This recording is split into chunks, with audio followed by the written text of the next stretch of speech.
Катабачка лялечнага тэатра ў Віцебску запрашаў на гэты раз паглядзець спектакль «Чара Мара» паводле твора сучаснай эстонскай аўтаркі Айна Первік з народнымі матывамі, але яна удала гучыць па-беларуску і зразумела маленькім гасцям фестывалю з любой краіны. Ну, белорусский язык – это же наш язык, это замечательный язык. Это, мы, когда куда-то на фестивале приезжаем, нам всегда говорят: «Господи, какой прекрасный язык, как река льется, как ручеек какой-то». Вот. Ну, переводим. Ну, мы не можем играть на русском языке, мы белорусы. У нас белорусский театр «Лялька». Чараўніца па імені Чара Мара жыве на востраве і падарожнічае на паветраным шары, але аднойчы пакідае наседжанае месца, каб пабачыць усе дзівосы гарадскога жыцця.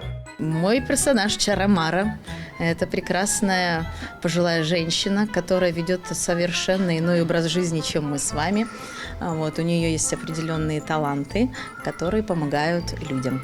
Па сюжэце Чара Мара вылечвае капітана Трума, якога грае муж Дар'і Валерый Зімніцкі. Ён працуе на віцебскай сцэне 15 гадоў, і на кожным славянскім базары яго можна ўбачыць у тым ліку ў якасці канферансье лялечнага квартала, які запрашае на сцэну калектывы з розных краін. В театре «Лялька» я работаю с 2009 года. У спектаклі выкарыстаны элементы тэатра ценяў, мультыплікацыі, харэаграфіі. Вось такі сінтэз мастацтваў прапанаваў беларускі тэатр «Лялька» сёлета на славянскім базары.